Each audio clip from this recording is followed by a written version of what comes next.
Waking up the people of the Most High. Okay, we heard all that propaganda. I'm gonna see now if we can't get everything to come up where they can see us, because I don't care about that. But as long as they can see the material, and I'm trying to put that up now. And if they can't do that, then we do have.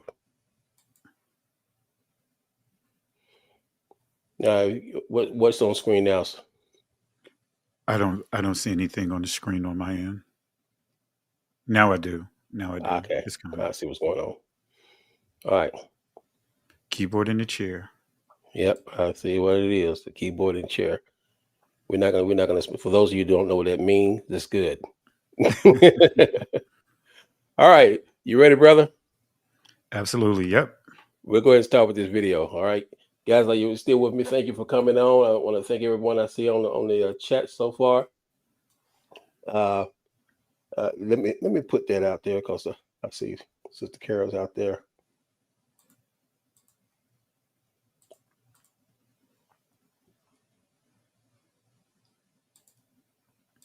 And let's play.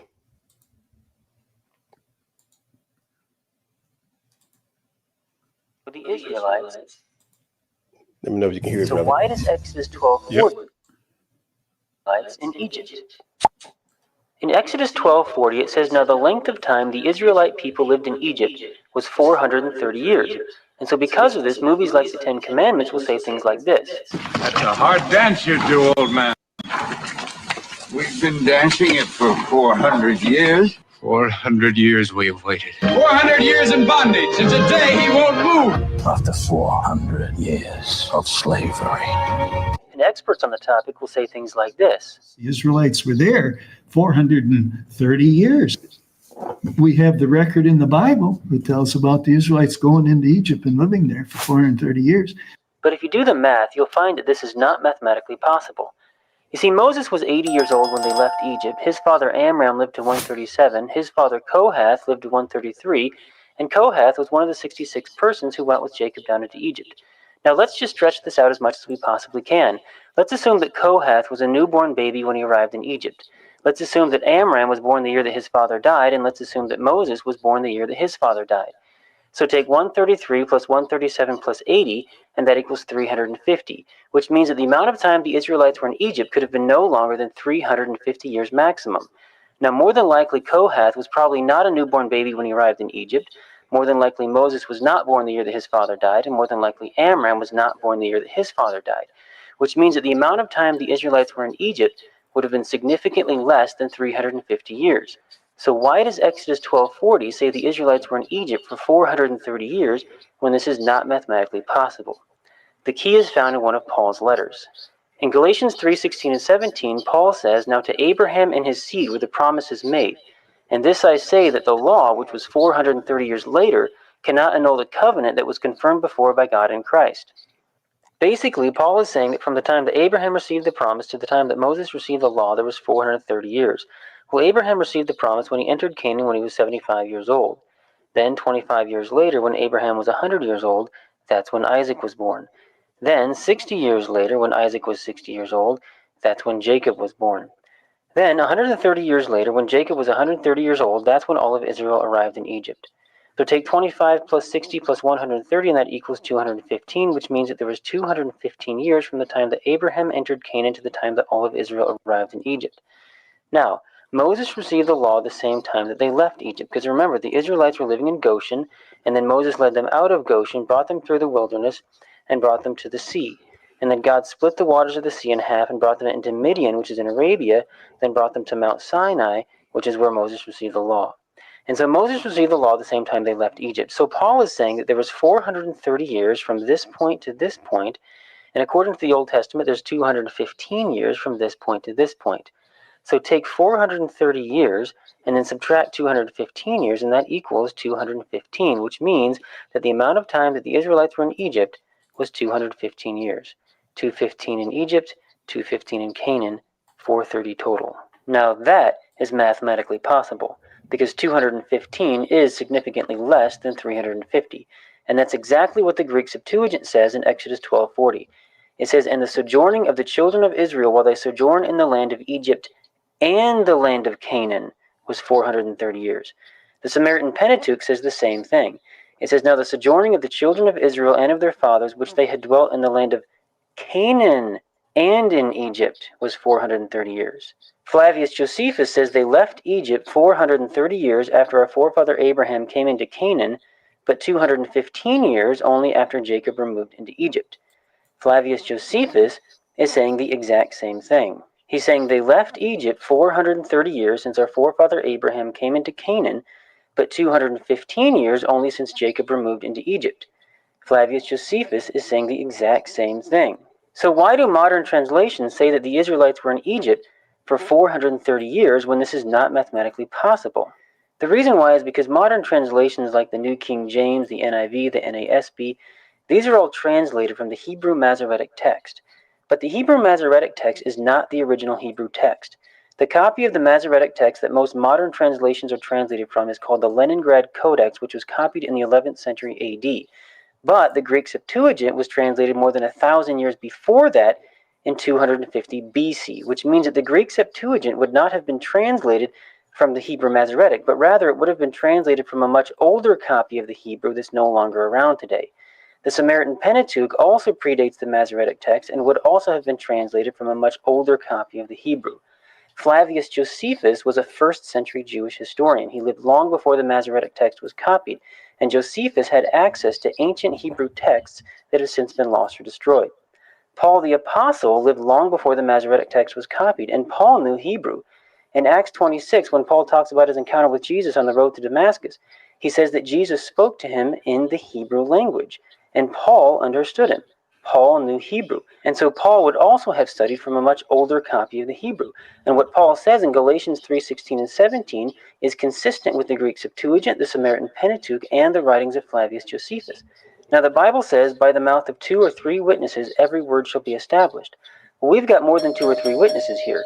We've got 4 witnesses all bearing witness that the original Hebrew text said that the Israelites will be in Egypt and Canaan for 430 years. But more than 1,000 years later, when the Hebrew Masoretic text was copied, the phrase "and Canaan" was dropped out of the text. And all of our Bibles are translated from this corrupted copy of the Hebrew. The New King James, the Old King James, the NIV, the NASB, the ESV. If you go to Okay, it took all that to get to this point. But that's all I wanted to use this video to start this session off. For those of you who was here the last 2 weeks, we've been building a case on ask, seek, and knock, how the foundation of the church started, how they were twisting, separating the original Hebrew roots of the moment that the Messiah came from what the non-Hebrew Greek Hellenized people that came in and twisted and called themselves church fathers. And we've been going through the last 2 weeks. Now we're going to go to the unlocking the holy text, because there's a lot of things out there. If you turn on any other channel, you have people saying in the Most High name one way, saying this one way. Or if you ever been to cemetery, you've been to cemetery, right, Pastor? Yep, multiple cemeteries got resurrected out of it.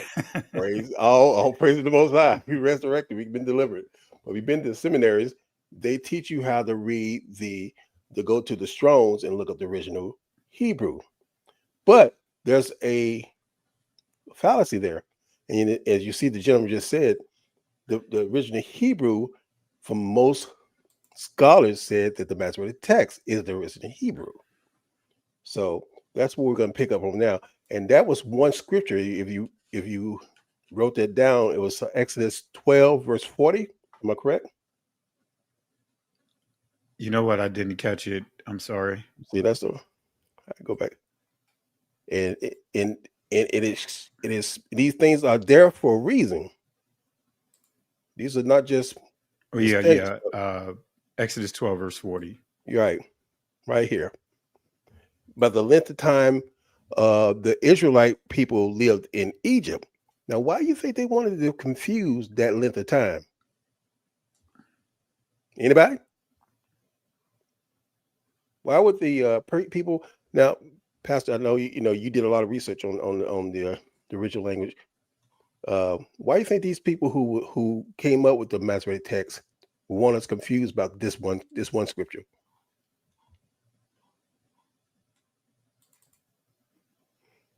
You asking me the question, or are you asking? Yeah. Well, translations, as the video pointed out, translations, can make a world of a difference. When you just listen to the translation, a lot of things get lost. But when we start dealing with why is this significant as far as wanting to shift the narrative of the 400 years of them being in Egypt, or 430 years, changing subtle words. This is an identity thing. It's an identity theft to rewrite history for a particular group of people to insert themselves, right? And of course, when people, the way that we were raised in the church, we were raised not to depend on what they call the Old Testament. So of course, this will go over so many heads, because now we'll just go off of what they tell us versus what actually the text says, especially when you bring all of the things together, as that last video you share with them, sharing the timeline, because actually that's part of some of my sources, is using the Septuagint to prove that narrative is completely false. So again, it's the initial answer to the question, and quite honestly, is just to create a different narrative that would line up more with them versus line up with us. And that's the initial, when most of us first came into the awakening, we find out that most of the things that we learned throughout those of us who came from the church, the things that we learned through our years of study and our years of being discipled through the church, was been tainted from a point of view that was preaching a certain narrative that wasn't the original message. And we dealt mainly with the church fathers and the Catholic Church, but they weren't alone. In fact, the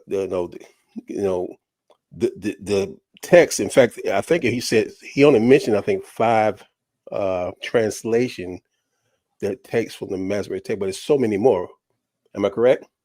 Yeah.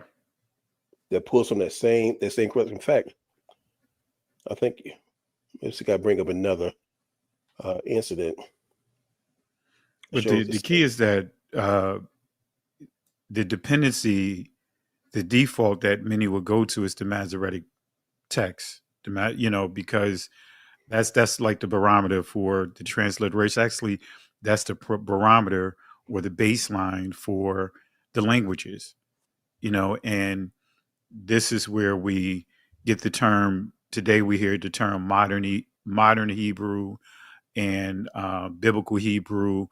And there's so many different narratives which causes the confusion, but it's based upon the Masoretic text, which we also get the Masoretic points, which is referred to as the Nikud system, dealing with those dots and points, and then you have the Matres Lectionis that deals with the vowel letters. So yeah, the dependency on the Masoretic text, which is not accurate when it comes to the language, that's where a lot of the delusion, that's the source of it. And to your point, that most of the things that when we saw these fallacies, now both of these translations come from one text you see on screen, and you're familiar with this, right, Pastor? Hebrews 4. I'm going to go to verse 8. This is the New King James Version, parallel with the King James Version. New King James Version this side, King James this side. As you scroll down to, can you see it?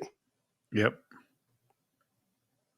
For if Jesus had given them rest, or if Jesus has given them rest, but when I flip over to the New King James, it says, for if Joshua have given them rest. In New King James, it's Joshua. Over And here, you see yeah, I was going to say click on that and it'll give an explanation. uh-huh. And Jesus, that's the point the that many will same miss. as Hebrew Joshua. Now, that is there intentionally. Correct, Pastor? Absolutely.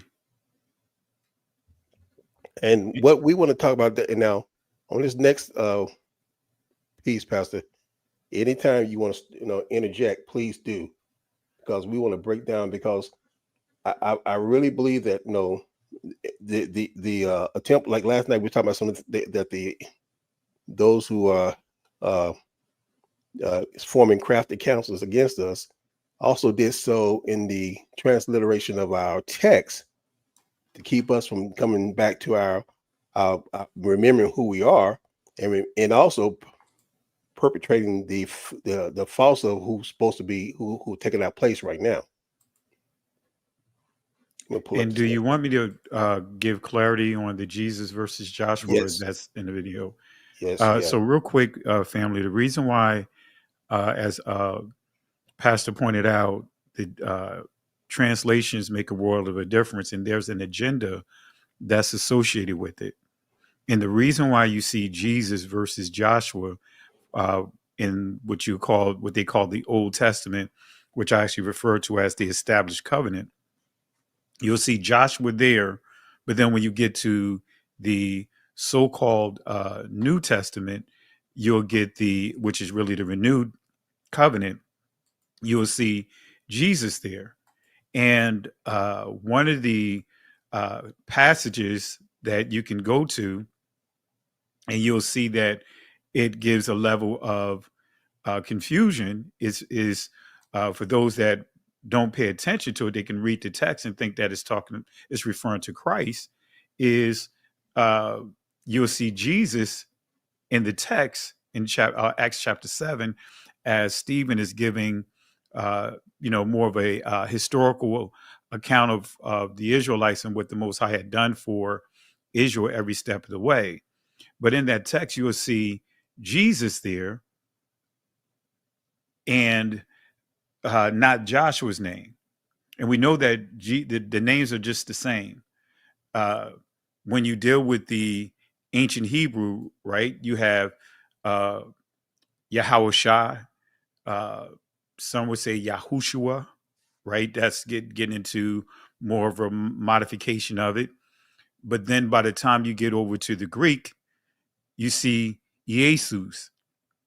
And many don't understand why, you see a distinction between the two, right? The reason why you see the distinction between Joshua and Jesus is because Jesus is the continuation of the Greek transliteration and also their interpolation of the language. Joshua is the transliteration, once we get all the way to the English, from the actual ancient Hebrew. Now, when you study the 2nd and 3rd century so-called Christians, per se, they did not want to have anything to do with the ancient Israelites, to the point that when they actually was putting together their canonical books, they did not want to include what they deemed to be the Old Testament, which is the law and the prophets. So that name Jesus comes by way of the Greek, by way of the Latin.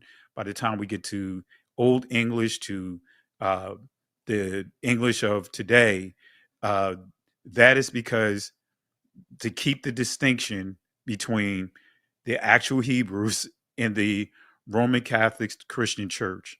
So Joshua is actually the proper name that should be there based off of the original Hebrew text. Jesus, again, represents and encapsulates, so to speak, that agenda to keep the Roman Catholic Church, Christian Church, separated from the ancient Hebrews. And so when we deal with languages, and this is key, many will teach far as scholars would teach, and they started this in the 18th century, to push this notion that Aramaic was the language of the ancient Israelites, which it wasn't. And the whole purpose was that's more easily accepted because they don't want to have any connection with the ancient Israelites, because when you start unpacking that, then you start seeing who's who. Then you start going deeper and getting back to the actual root of what the language really is, versus going down the Aramaic branch, if you so to speak, of the Hebrew trunk of languages or tree of languages. And this the actual beginning of what we know, like when you look in the Strong's Concordance, the first thing you'll see is the modern day Hebrew, which we know, what we call the Yiddish Hebrew, and some in most they okay, that's the original Hebrew language. But expound on that, Pastor. Repeat that again. I didn't catch it. When most people go to the Strong's Concordance to look up the things in the scripture, the first thing it pops up is the modern day Hebrew. Absolutely. And one of the things that you'll notice, which is key, because I know this can be, how can I put it, to many, it would sound like it's way out in left field. When you hear me say this, that ancient Hebrew only had one vowel associated with all the consonants, and that was the ah. Mm-hmm. It did not have all the vowel movements. So when I say vowel movements, or should I say diminution, that is when they started stretching out the letter, start modifying the letter. So when you look at, for example, A, E, I, O, U, that is actually give you an idea of the very first vowel and how the changes of them start. When I say them, starting with the Greeks, start interpolating the language by inserting vowel letters and making the language more easier for them to pronounce, right? So when we start getting into that and start understanding the whole agenda, when we start dealing with the languages, again, it was only an ah associated with the consonants, right? So there was no silent letters, right? There's two silent letters when you study it from the Israeli language, and that's what I'm going to call it, because scholars actually, that is actually many linguists, especially when you date back to like the 70s and 80s, they refer to it as the Israeli language, right? They have what they call the Aleph, which in ancient Hebrew would be the Alap, and the Ayan in the Israeli is the Ayin. Those two letters are silent. And those are key letters. The very first letter, numerical value is 1, and it's going to point you to the Father, right? You change that letter, you change the responsibility of a husband, you change the responsibility of a wife, the responsibility of a father, you change the responsibilities of a mother, because the name of the father is Abba. That's the first name that you'll learn in Hebrew. The mother is Amma.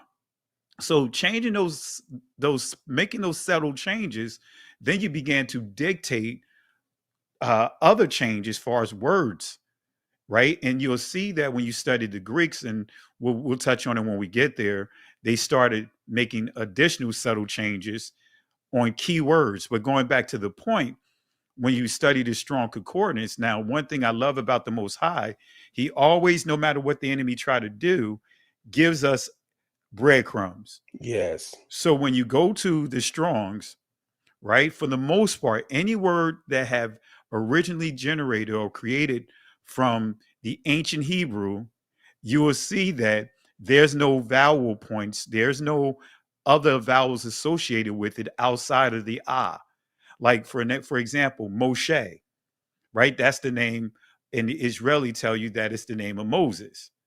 But when you go to the Strongs, the Hebrew Strongs, it'll tell you, right, that that's the name, but then it'll have another number there, and when you go to that number and you see the word that it comes from, you'll see what it says, primitive root, right? Ancient Hebrew did not have all of these marks. So Masha, Moshe, all of that would have still been the Mayam, right? And the Shan. So when you see that, you'll still see some glimpse of the original language in the strong concordance when you go to the primitive root of the words there. Now, in many cases, you'll see Aramaic, or you'll see them say unknown, but for the most part, the ancient Hebrew, you'll see the primitive root, and that's the original, right? And I want to make sure we understand, because when we see primitive from a Eurocentric perspective, many would say take primitive as being an insult. Primitive simply means the original, right? And so now, what I will say this is, someone asked a question, and mind if I answer this question real quick? Go for it. I think I see the same question. The issue with Lashawan Quadash, and I'm going to make it clear, I don't call it Lashawan Quadash. Actually, the primitive root word is Lashan. Not Lashawan Quada, not Lashawan. It's Lashan. Now, I call it the language of Judah because when you go to Nehemiah chapter 13, Nehemiah recorded that the children no longer spoke Judah's language. So I don't use the Lashawan Quadash because that's what many have used to try to argue against.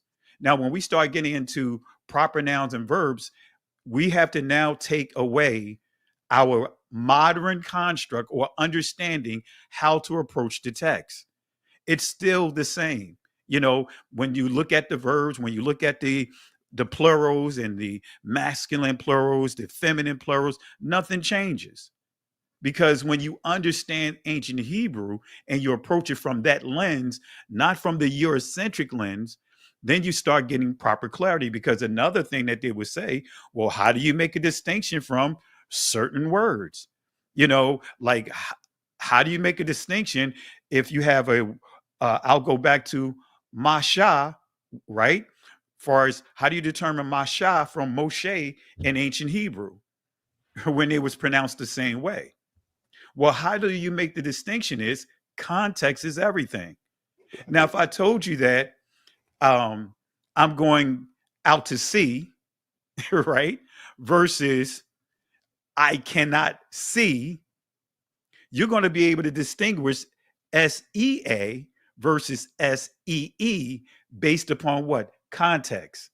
If I say that, you know, I went out to the Dead Sea, and you know they have these reeds, or the sea or reeds, REED, right? But then I say I love to read, you know what I mean? Context is everything. You know, so if I say I love to read, you know I'm referring to READ versus REED. You know the distinction if I say I have two, I want to get me 2 pieces of fish. You know I'm referring to TWO. But if I say that piece of fish is too big, you know what I mean? You know that I'm referring to TOO.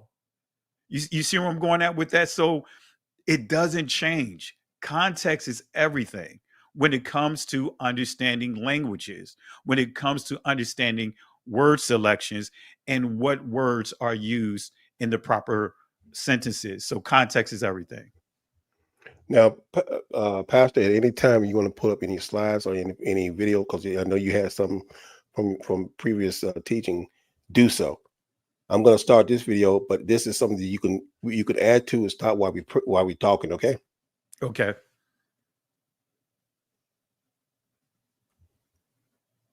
Powerful and necessary question, Acha.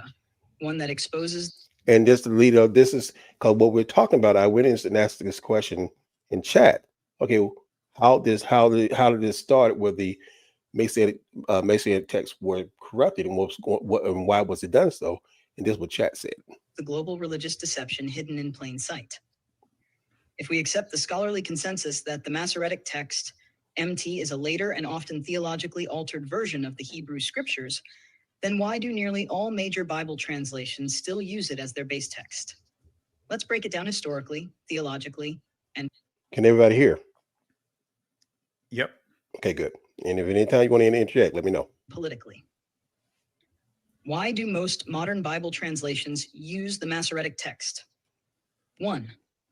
Masoretic text became the default Jewish canon after 100 CE.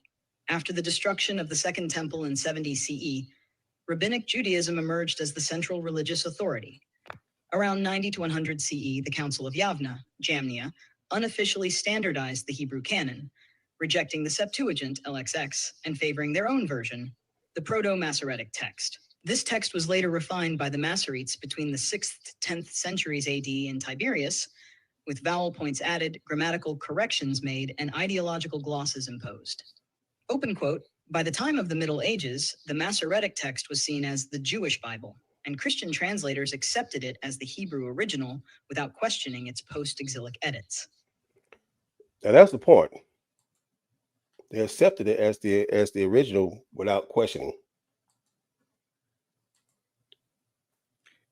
And I want to share screen too, and I want to give more clarity with the Masoretic text.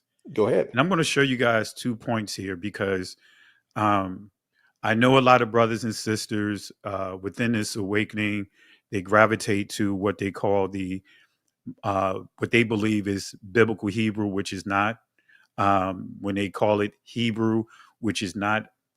I'm going to prove to you with sources that what you hear today is not valid, right?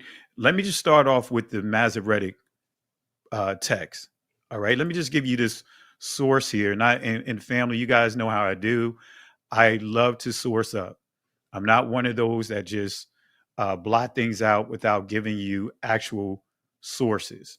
So let's go to this source here, the Theosophical Glossary, Helena Petrovna, excuse me if I butcher her name, Petrovna Blavatsky, 1892, page 208. Now let's see what she says about the Masoretic points. Now this is important. Look at what it says, right? As our system is now called Masora or Mosore or Masorith tradition, right? But let me go down to this portion right here. The rabbins who busied themselves with the Masora, hence called Masoretes, were also the inventors of the Masoretic points, which are supposed to give the vowelless words of the scriptures their true pronunciations. Right? Pronunciation, singular, by the addition of points representing vowels to consonants. This was the invention of the learned and cunning rabbins. These are key words, right? Cunning, right? Rabbins of the school of Tiberias in the 9th century of our era, who by doing so had put an entirely new construction on the chief words. So make a note of that where it says chief words, because we're dealing with key words. In some of the sources I share with you, you're going to see key words or chief words. What are some of the chief words? The Father's name, the Son's name, Israel's name. Matter of fact, even the names of the Israelites, IAH, which should be YAH, right? So those are strategically done. So chief words, you can also say keywords. So it goes on to say names in the books, right? Let me go ahead and continue here. Names in the books of Moses, it made thereby confusion still more confounded. The truth is that this scheme has only added additional blinds. So what is this saying here?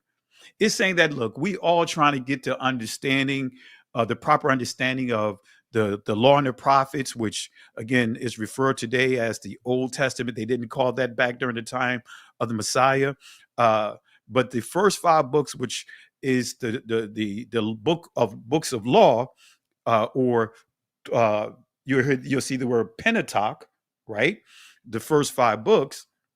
So when you see this here, it tells you that, all right, we're already trying to get clarity on how to actually read and get our understanding of the text, but by them adding this nakud or naquad, which means branded letters and points, it further confuses the overall process.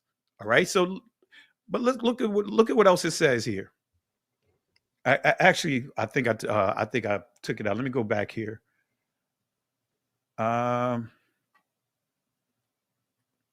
Yeah. So I read the whole thing. I thought I missed something on this, but so I want to make sure you guys understand. They're making it clear that the Masoretic points, right, it's flawed.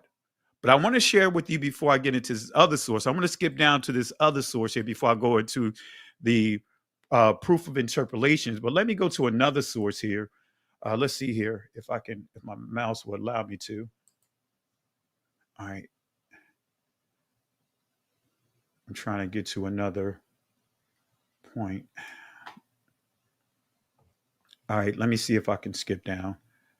Excuse me for having to fast forward. It won't let me go to the main. Just skip down quickly to where I want to get to. But let me get to here. And then if for some reason down here, you see how it should show. Yeah. It's not letting me list all my PowerPoint slides and skip down. So let me go to this here, and I could always go back up. All right. Let me see here. This is the point that I want to share with you. I'm going through my full presentation, and touche with the keyboard in the chair.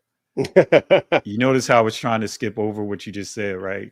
And as people, these presentations are online and available for those of you who want to learn some of this. So these are available for free that you can learn. All right. So 2 points. Let me clear up 2 points that I pointed out, and let's start here. Ancient Hebrew Phonology, Cornell University by Gary A. Rensburg. Now I want you guys to pay attention to what he says here. And this is going to fully expose the flaws in the Masoretic points. Now look at what it says here. Page 79. The question remains as to how accurately the reading tradition of the biblical text and the Masoretic transcription thereof reflects ancient Hebrew.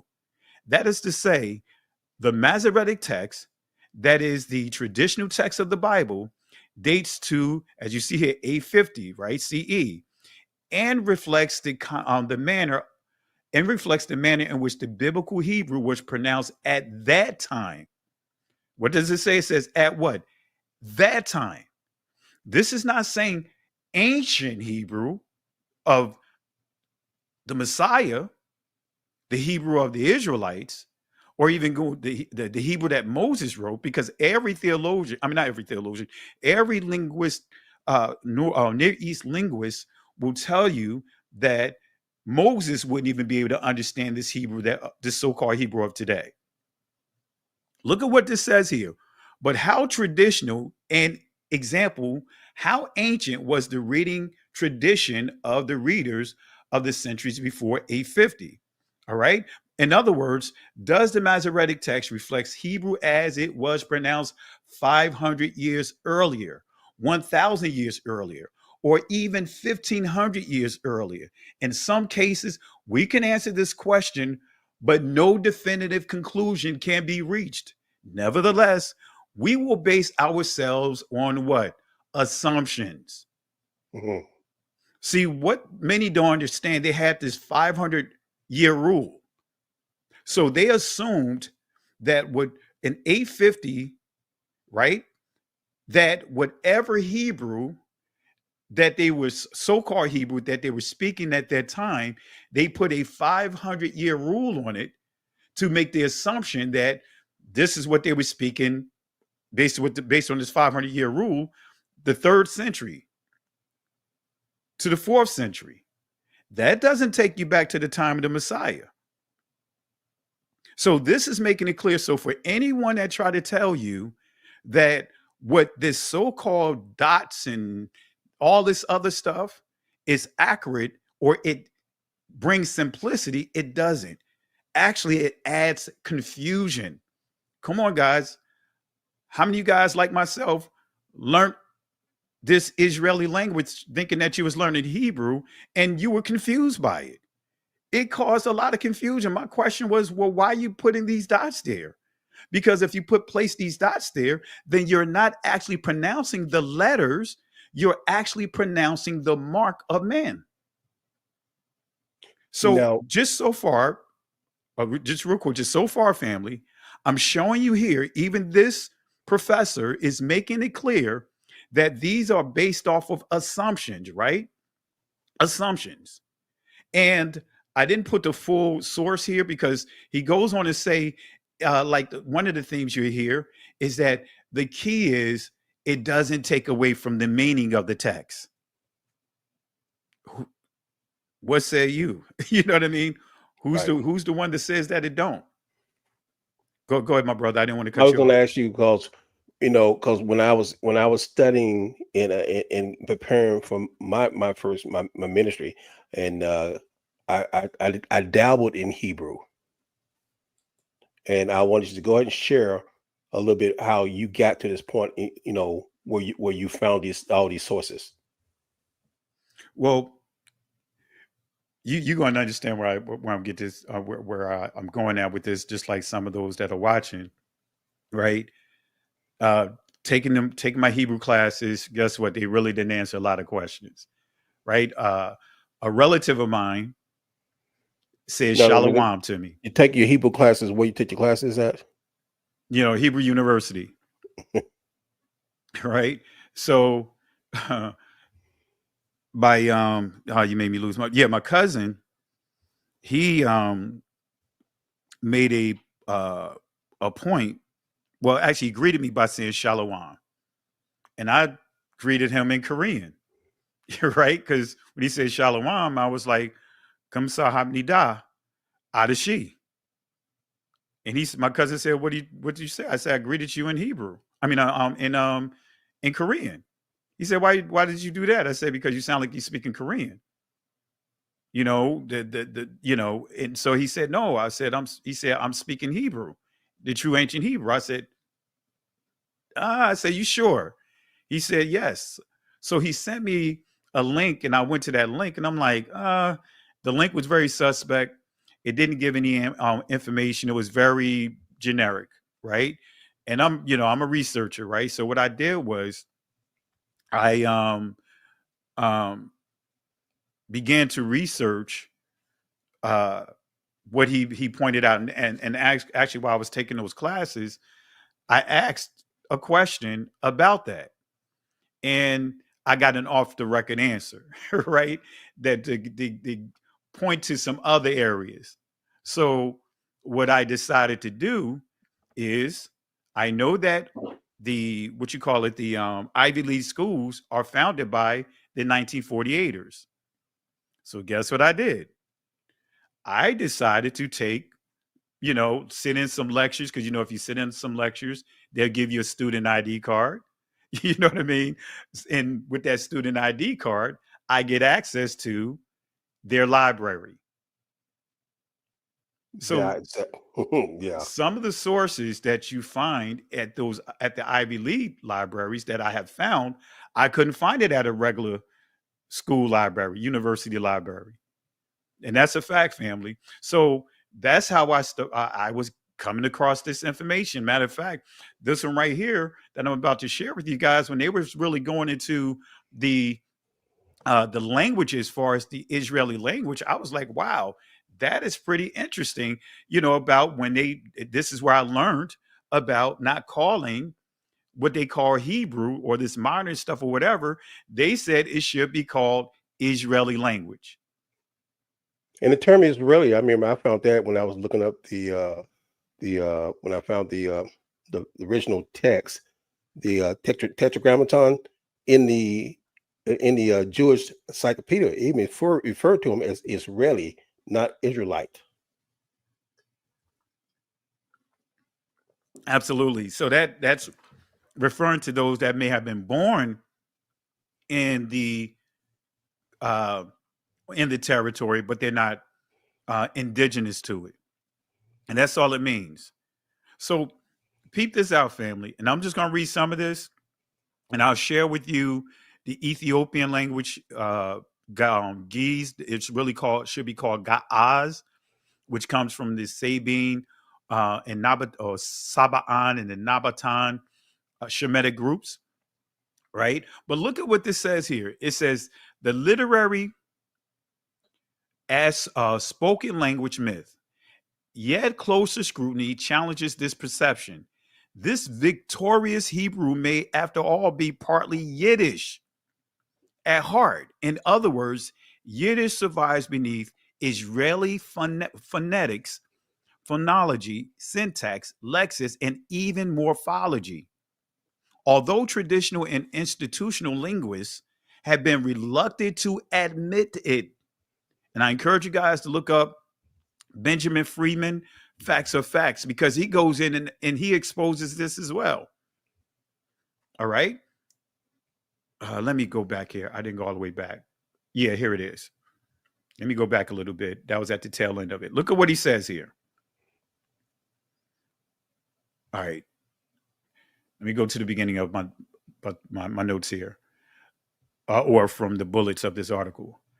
For more than 1,700 years thereafter, Hebrew was comatose, either a sleeping beauty, walking dead.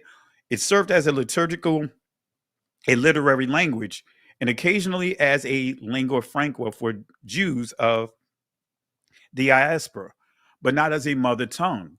The formation of Israeli, the name I use for the so-called modern Hebrew, you see what he says there, right? He says Israeli. I didn't make this up because I know when I use certain terms, people run with it, but I'm not saying that as a form of insult. I'm saying exactly as I just proven here, right?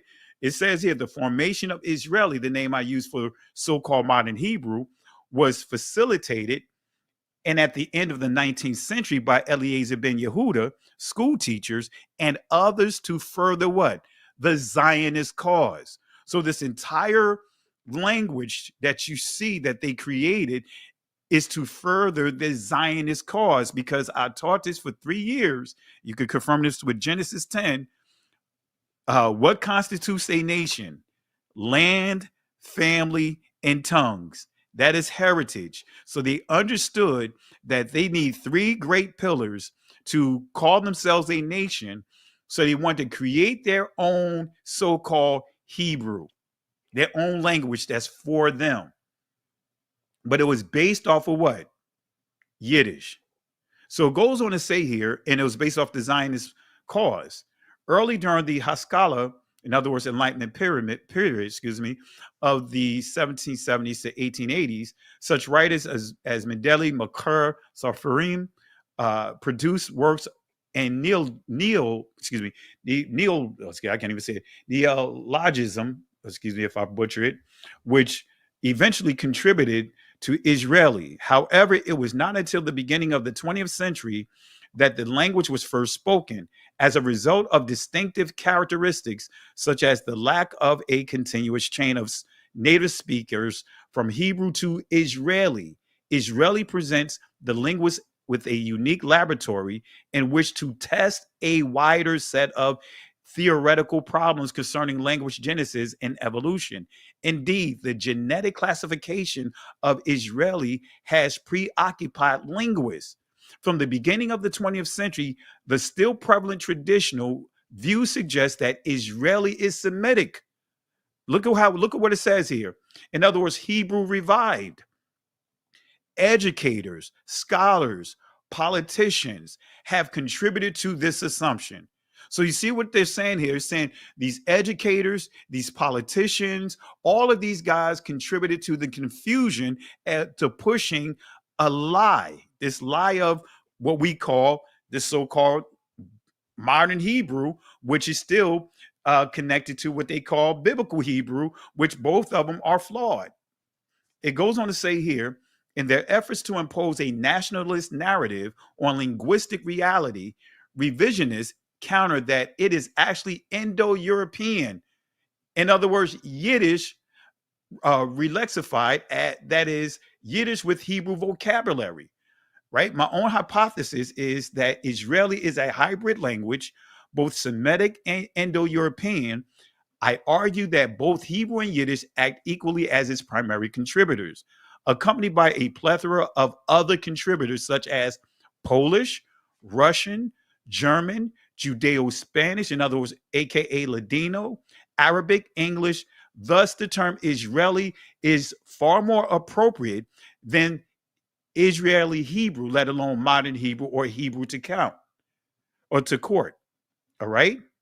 So he makes it clear that this language it's not even a real language. And he says all these professors, all these politicians, everyone is in on the delusion. And it says here, although traditional and institutional linguists have been reluctant to admit it. Right. That goes on what churches said that although it was improving, they just accepted it. You see what I mean? Because if they said something, what is the go-to for them? Oh, you're being anti-Semitic. Right. Oh, whoa. Can I interject one right here for you? Go ahead. Because this is coming from their own mouth, and you keep your screen because I'll come back to it. But this is something coming from, this one. Team. Jesus was the manager, and all the gospels were all stars. And this crazy idea that Christianity is a religion was made up by priests and stuff in exile because they got messed up in the head. But really, Christianity is a baseball team. I'm going to get a stadium, and I'm going to print, make uniforms, pinstripes that says Christians over it. I'm going to get them bats and balls to play so they can play in the Major League of Nations. And I'm going to convince them that if you really want to be a good Christian, learn how to play ball. Forget about this religious stuff. Learn how to play ball. That's what the Zionists did. Except instead of a baseball team, they went to try to convince the Jews that the Jewish people are a nation, like France and like Spain. We'll get a land. That's Israel. That's our stadium. Land. We'll get baseball bats and balls. We'll create a language. They sat down to create a language because nations need languages. Again. Because nations need languages.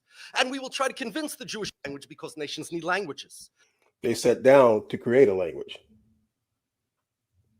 And I run that in the hole, right? Oh, you see, you played it, I went and found it. I've been to verify. That's why I call it this Berean, because I went and studied myself. I said, okay, where you get that from? Let me go back to those sources and find that out myself. Yeah, and I listened to the whole thing. They sat down and created the language. And they admitted. And let me answer this question. I see someone by the name of Jaden Israel who asked a question about biblical Hebrew is African, right? And let me give clarity, because when we deal with biblical Hebrew, they're still using the phonology of Yiddish mixed with sprinkles of Hebrew and other languages with it. Have you thought about, like I did? It's like, man, when I'm pronouncing the letters Aleph, Bet, Gimel, Dalet, Hey, Vav, Zayin, Chet, Tet, Yod, Kaf, Lamed, Mem, Nu, Zayin, Ayin, Pei, Sade, Kuf, Resh, Shin, Sin, Tav. When you start getting into that, it's like, wait a minute, it sounds like I'm dealing with German, right? It has like a German accent to the letters, right? And that didn't sit well with me, right? And so when we get to the basis of what ancient Hebrew is, and that's why I have this on your screen about Ethiopia, right? Because many will talk about Ethiopia. We know Ethiopia, Kush, right, is one of the places that many, even Western Christianity, really don't like to talk about, right? Because it's so much history, right? So when we look at that so-called fertile crest, which they call the Levant, which is actually Northeast Africa, that entire area sits on the Africa tectonic plate. It's not a separate place. They created the Suez Canal with the goal of trying to separate that from Africa. Correct. Right. So when we look at biblical Hebrew as the true biblical Hebrew, I'm going to give you an example with what's on your screen that's going to prove what you think is what not. I'm not going to say just you. What we have thought was biblical Hebrew was actually part of their invention of creating a language. So they created a language. They honed in on the Syriac block letters because the Syriac block letters is not the ancient letters of the ancient Hebrews. Moses didn't use the Syrian block letters, right? When you start dealing with the Syrian language, that's where you get Aramaic from. Truth be told, that's where you get Arabic from. So when we go to the ancient Hebrew, we have to ask ourselves the question, what is the proper pronunciation? Now I'm going to show you, because 2 or 3 witnesses, I take the biblical principle. If I say something, I have to give you 2 sources to be able to what? Prove that point. So here's a source. A language, really it's 2 languages, right? I'm going to prove to you that it did not have any vowel points. It did not have any E sounds, O sounds, or U sounds. And matter of fact, in many of the linguists or those that teach this so-called modern Hebrew, which is Israeli language, they will even tell you that the colon vav, which makes the O sound, originally made an A sound according to the Masoretic points. So the Masoretes did not record an O sound. That was added after the Masoretic points. So when you say shalom, you're not pronouncing it correctly. When you say Elohim, you're not pronouncing it correctly. That is, they weren't even pronouncing that back in the time of the Masoretic, when the Masoretes created this in the 850 AD. Right? But anyway, let me show you this point right here. All right? Let me show you this point right here. Look at what it says here. This is the language Ga'az, which is called Giz or Ge'ez. Before the 4th century. Now, remember when I shared with you, my brother, the source, and I said that they normally have like a 500-year rule, right? So if we're talking 850 to 900 AD, you subtract 500 years, that's going to place you back to what? 350 to 400. Right, between the right at the the 4th century, right, turn of the 5th century. Look at what this says here. Before the 4th century, and this is coming from EthiopianHistory.com. Before the 4th century, Ge'ez or Ga'az had not made use for vowels, but the usage of vowels was incorporated into Giz or Ge'ez or Ga'az when the Ascumites converted to what? Christianity. Which occurs sometime in the 4th century. Pankhurst suggests that the reason that the alphabet was modified at the time could have been due to the wish to make what? Biblical texts more intelligible to newly illiterate. So that was the approach from the Greeks, even when they conquered Israel. They felt like Israel's language was too primitive for them. It sounded like baby language because ba, ga, da, ha, wa, za, ta. Doesn't that sound like a baby language? That's the first vowel that you hear babies express. I know many fathers like myself, when you heard your child say da, da, oh, look, that's saying dad. Yeah, but dad. Actually, that is part of what? The very first vowel you hear them pronouncing. That's the first sound you hear them say. Ah. You don't see them say ooh, oh, e. You see them or hear them saying what? Ah. Right? So let's get an example of how these letters were pronounced. Look at this here. The evolution of Sabine or Saba'an into Ge'ez or Ga'az. So this tells you this is the original pronunciations right here. Right? Ah, ba, ga, da, za, ta'a, ya'a, ka, la, ma, sa, sa'a, sa'a, Ka'a, Ra, Wa, Za, Ha, Ha, Na, Sa, Ta, Fa. Doesn't get any easier than that. So I hope this helps Jayden Israel. I hope this gives you clarity, which I just did.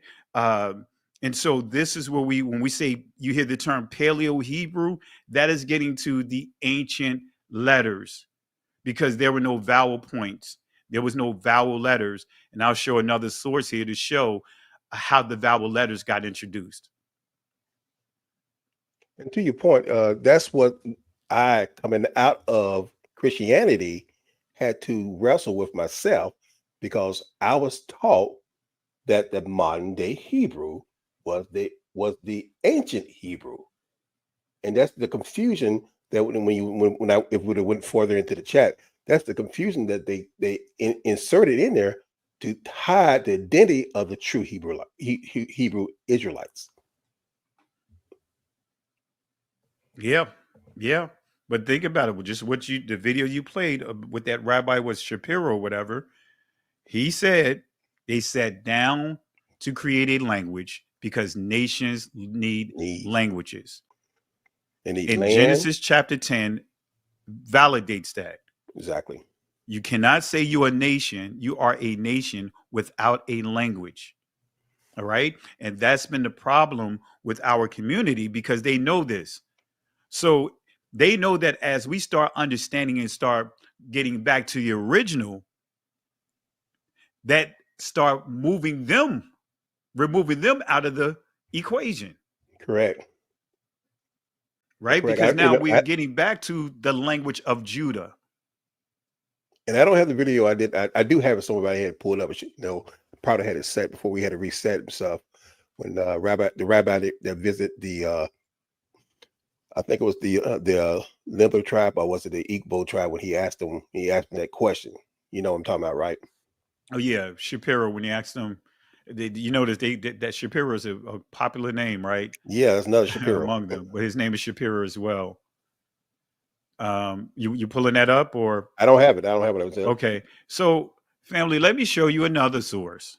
I know, because I got to give receipts, and I'm going to show you this source, and I'm going to show you another source to prove to you that the ancient language only had an ah sound. It only had an ah sound, and it ties to or connects to why the Messiah said, not one jot, that's the Greek transliteration, not one jot or one tittle by any means be removed from what? Any of the text. And he's referring to the law and the prophets. And that's red. He says text. One jot, the Greek word is iota, which means, which is their 8th letter in the Greek, but it's the 10th letter that it comes from, which is the yod in ancient Hebrew.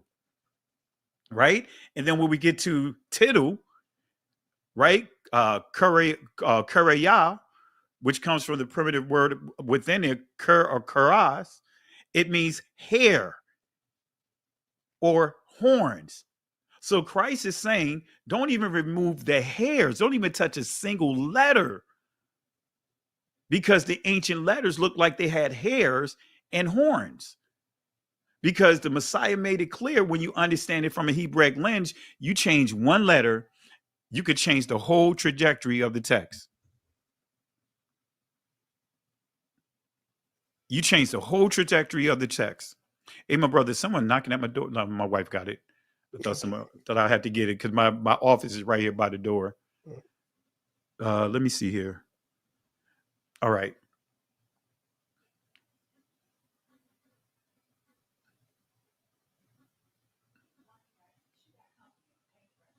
All right, let me get the door. Hey, family, hold on. Hey, go right ahead. I'll go back. I'll go back to the screen. Hold on, real quick.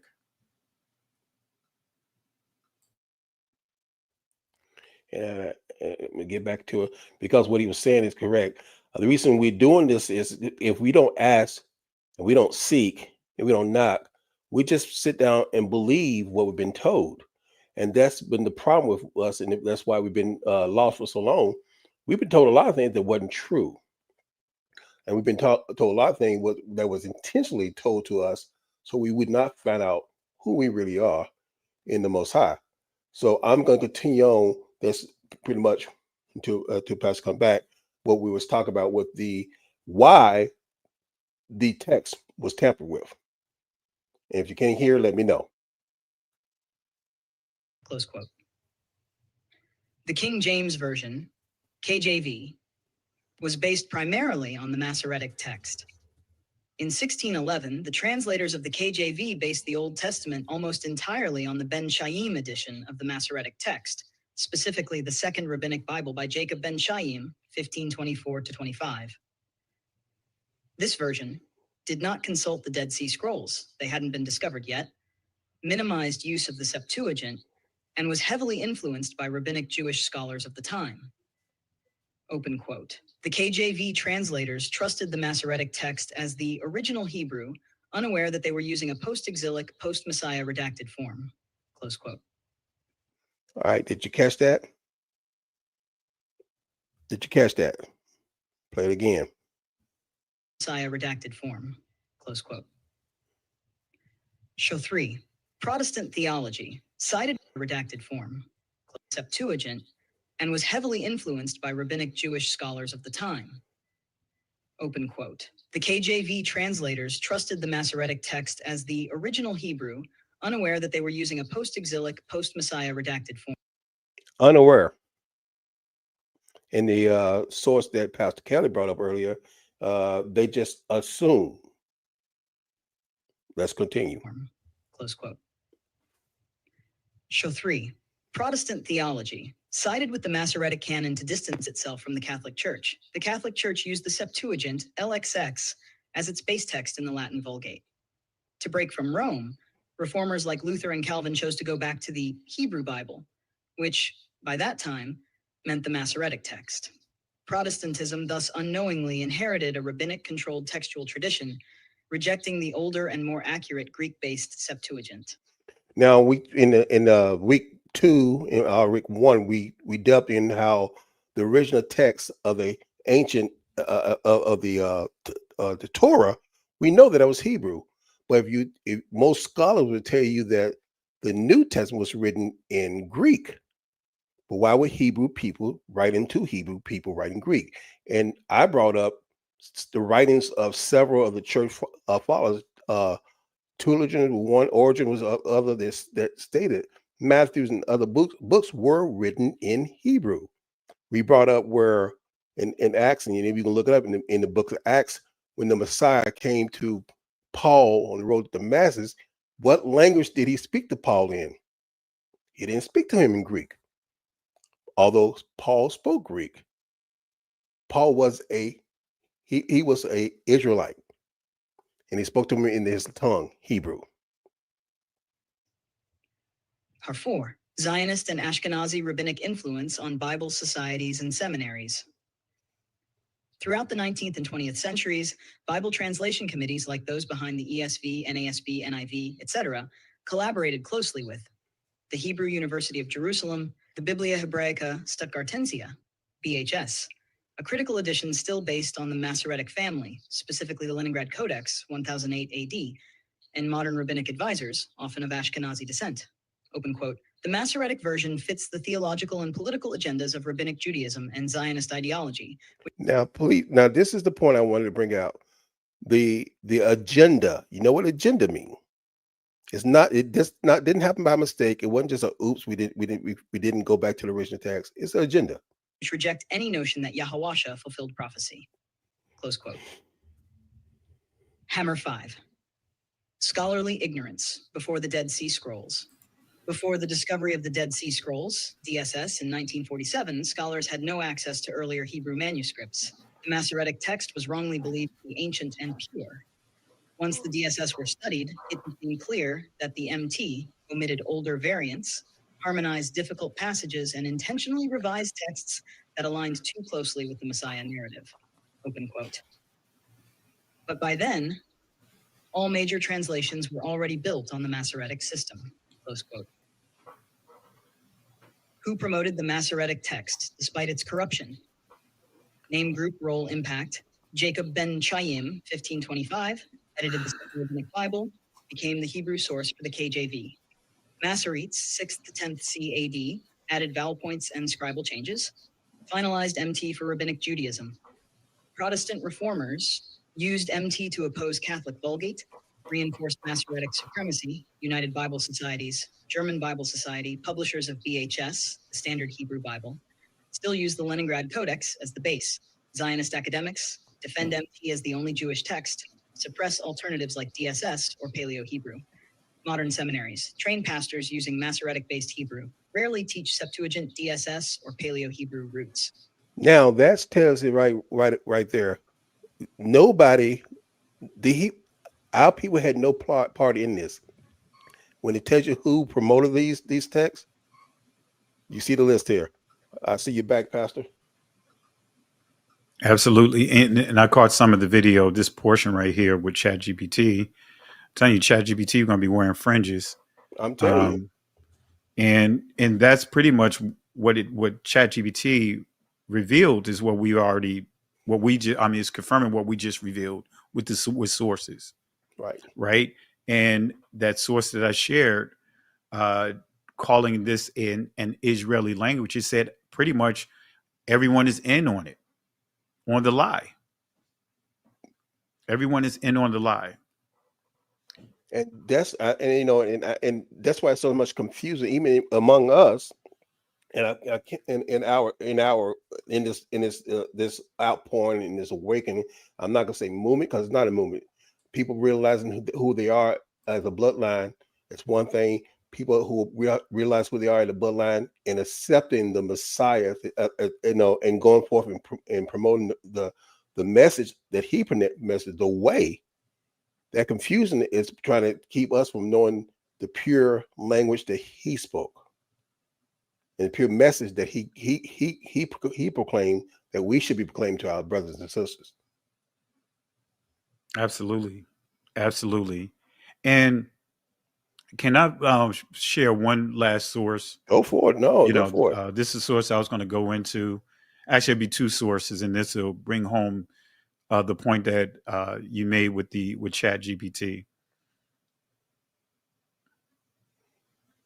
So, family, this is coming from proof of the interpolation of the word, of the vowel letters in the text. All right, 1857, and I have the actual physical book. I thought I had it sitting near me, but oh well, it's in my other bookshelf. All right, but anyway. Look at what it says here, and this is going to give you clarity. This is going to expose the agenda. Let me rewind it a little bit. All right, this is in page 5. Actually, this is kind of like in the introduction of the book, but look at what it says. But the case is wildly different with regard to the further disclosures made in the following essay, namely that the Hebrew Bible, as it issued from the pens of its inspired authors, was written without vowel signs of any kind, whether points or letters, that where Aleph, Yod, and Wah are seen to are now to be seen in the point text, useless, and in the unpointed one diverted from their primary and proper use. And it goes on to say of the same general nature as that of the other elements of the Hebrew alphabet. To the occasional service of denoting vowels, they constitute no part of the original writing. But this is key. Look at what it says. When it's dealing with these points, look at what it says here. Let me rewind it a little bit. It says vowel signs, without vowel signs of any kind, whether points or letters. Then it summarizes, it follows up with this right here. There constitute no part of the original writing, but were interpolated in it not long. And it goes on to say here, not long, did I put it here? All right, I went to another page here, but they're still telling you it's an interpolation. But it goes on to say, in the first place, then, about 2 centuries after the termination of the Babylonian captivity, and while a considerable number of persons still continued to speak pure Hebrew as their vernacular dialect, Asia was invaded by a people who had introduced into the original alphabet, just dealing with the Greeks, the vast improvement, right? So this gives you some racial overtone, right? Because this invasion by the Greeks in hijacking a language that didn't belong to them is supposedly inserted this massive improvement. Because again, they're looking at, when I say these invaders viewed our languages as being primitive, even though it was the Phoenicians are the ones that taught the Greeks, right? But anyway, the vast improvement of vowel letters, and the Jews were in consequence forced, in spite of their prejudices, to learn a species of writing that made them acquainted with the use of such letters. In the second place, their scriptures were very soon afterward translated into the tongues connected with this writing by the order, as tradition tells us, of a pagan government, and at any rate in a country in which they and their religion were peculiarly hated and despised. This rendering of the Old Testament into Greek, a language at the time understood throughout the civilized portion of the world. So this is just reiterating that point. But let me fast forward here. I'm not going to make the parallels with the civilized, with the Willie Lynch letter, but look at what it says here.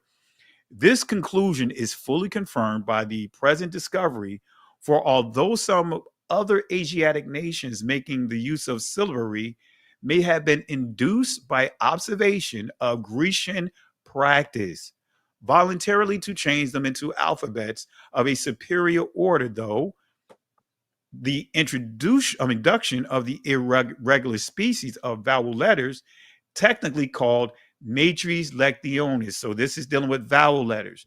Yet the Jews, who were particularly averse to holding any communication with pagans, cannot be supposed to have adopted this improvement till they were compelled to learn. In other words, forced. The benefit of it by being subjected to the dominion of the Greeks, but all their extant coins exhibit either wa or yod, or both of these letters employed as vowel signs, and therefore each must have been stamped subsequently to the period when they came under the yoke of that people. All right. So we already know what irregular means, and I'll just highlight it real quick. Not being or act in accord with laws, rules, or established cultures. But let's go back here real quick. Look at this here.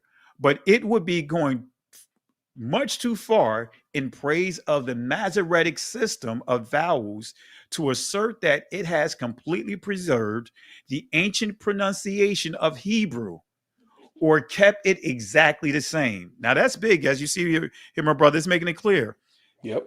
It says it would be going much too far in praise of the Masoretic system of vowels to assert that it has completely preserved the ancient pronunciation of Hebrew or kept it exactly the same as it was from the very outset. On the contrary, external evidence which is accessible to us on the subject serves to show that in the course of a vast number of successive ages, some changes have taken place in this respect, but still that they are not such as in the least to affect the sense of the scriptures. You see what they're saying here, right? Right. So they said that they made changes, but it still didn't change the meaning of it. It didn't change the meaning, but we know better. Yeah, so it says, so I may here anticipate by anticipation, add will be found equally to apply to the matres lectionis, vowel letters, after it shall be proven that those letters do not, look at what it says, those letters do not, any more than the points, in other words, those points that you see in the code, constitute part of the Hebrew scriptures as originally written.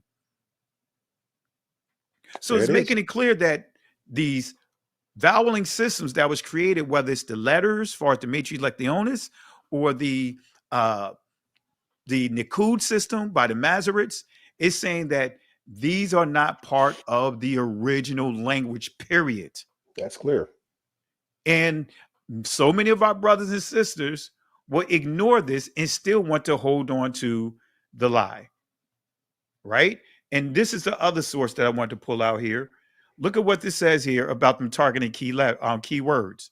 The usage of certain consonants to indicate a vowel in the spelling of Hebrew, Aramaic, and Syriac languages is called matrices lectionis. All right, but look at what it says here.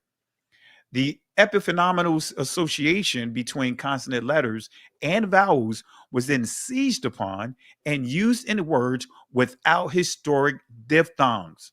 So look at what it says here. It says seized upon and used in words without historic diphthongs. So this is telling you that they targeted key words.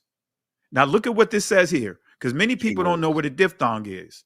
Well, look at what a diphthong is. A diphthong is a sound made by combining two vowels, specifically when it starts as one vowel sound and goes to another, like the oi and oil. Diphthongo comes from where? Look at what it says. Diphthong comes from the Greek word diphthongos, which means having two sounds. So when, and this is not trying to offend anyone, but when you see Yahuwah, that UA sound is a diphthong. And they targeted key names like many would say Yahuwah, Yeshua, Ruach. Those are not original pronunciations, because that U sound comes from the O sound. And I just share with you that the O sound is not even originally a part of the Masoretic points. And to your point, Pastor, what we do is those of us who coming into the awakening, we grab on to what we think that was out there, and what's out there is usually what they put out there. And it's just like the Rabbi Shapiro who asked the Igbos, did they want to become Jewish? That's what they want to do. Time they find out those rich Israelite, they want them to pick up our language, pick up our ways, pick up our religion. Absolutely. Absolutely. And that's basically what they're doing, is saying, do you want to trade in your true identity for an identity they created? You know, like, hey, you'll get recognition, we'll give you some benefits, but you're still gonna have to be subjected to what they tell you. And that's what they're doing. Yeah, they keep perpetuating the same cover story that keep them in place and in power. Absolutely. And so I want to show this another source here to prove the Germanic influences on the language. Now, I'm going to get into, I'll get there in a second here, but let's look here with diphthongs here. These are some of the Germanic diphthongs. And when you start understanding the vowel points, you'll see the influence of here, right? This A sound, like, but really it makes the I as in cry. The AU sound, ow, right? The AU sound, oi as in boy. The E sound as C, E as in C. So these are some additional diphthongs that still comes from the Proto-Indo-European language, which the Greek comes from, one of the branches of that trunk. So you still see the influence here, right? But let's go. Remember I said words without historic diphthongs, like Yahuwah, that UA sound, right? And most people don't understand that ancient Hebrew, it followed by a constant vowel consonant process. I'm just fast forwarding here. I'll show you here, right? I'll do this as a test, right? And this is the source that I want to use here to share with you guys. I know I'm going to look geek mode. Classic Hebrew.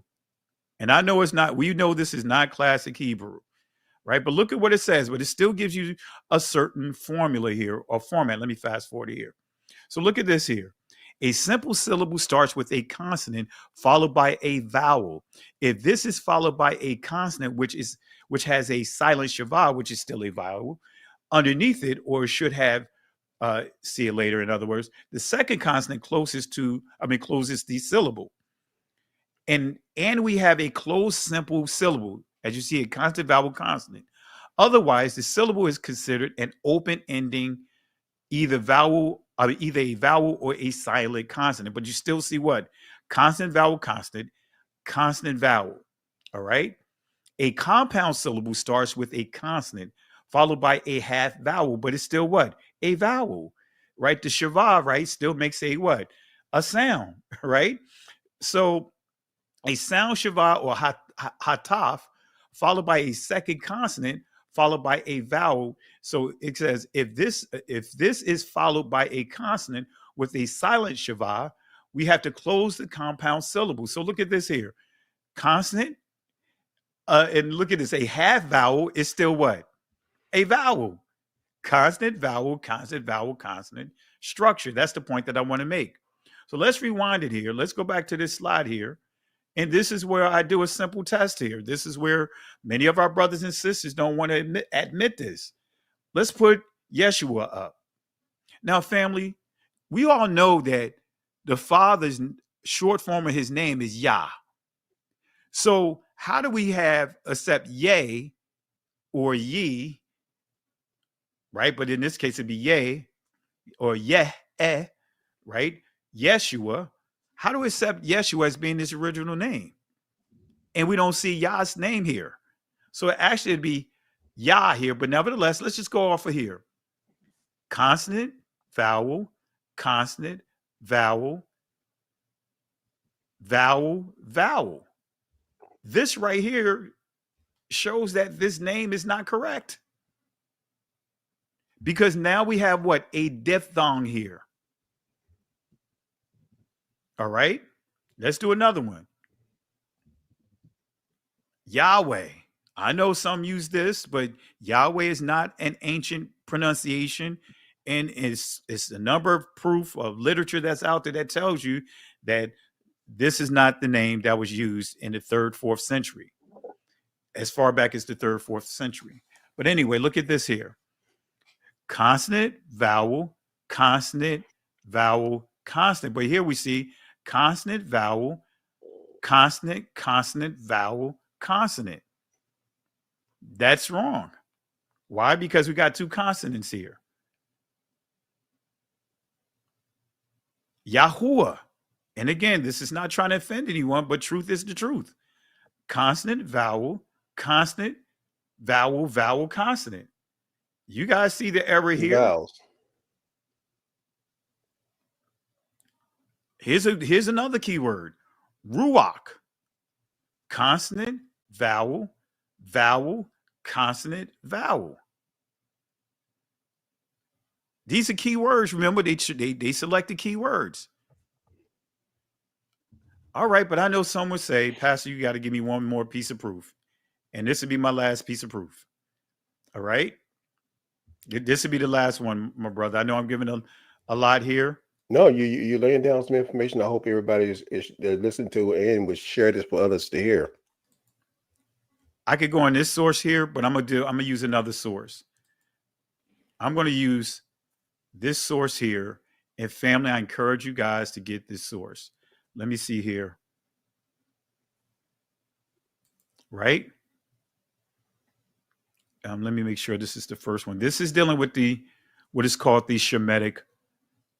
This doctrine is called the Semitic right? The Semitic, as you see, the Semitic vowel American Journal of Philology. Let me make sure I rewind it back. Now, this is a powerful source here. And guess what? I forwarded this to a number of our brothers and sisters in this awakening, and they still want to roll with what they want to roll. In this source, and I'll just summarize some of the things it points out. It points out how the assumption is made, because many people don't know that, like the Babylonian, Assyrian languages, they are Shemitic languages, and it was pretty much they had their dialect of Hebrew, or however you want to classify Shemitic or whatever you want to call it, but they had their dialect of it. So the assumption was the changes that they made, the Israelites made the same changes. See, actually, it's the Babylonian Shemitic language, Assyrian Semitic language, when they start dropping the ah at the end of each word. But the assumption is kind of like different communities that have Latin as their language, right? You know what I mean? Yeah. To make the assumption that, let's just say, Puerto Rico has their version of it, and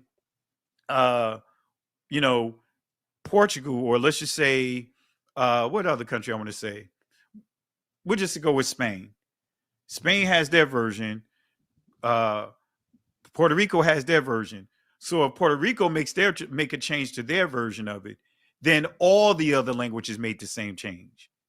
Matter of fact, another example we can use is the English language. This English here is definitely not the same English that's spoken over in the UK. Actually, they laugh at it because this is not the original English. So the changes that the evolution of this language here is not the same over there, even though we can understand their dialogue, you know, what they're saying and everything. But again, there's still what? Ambiguity that has been added. So that's what this article is also touching on. But let's go to a key point here. Look at what it says here, right? It says here, we may have a very valuable testimony, Semitic pronunciation, which may not only furnish materials history of the Babylonian Syrian vocalism, but also on that of the sister dialects, especially the central or Canaanitish groups.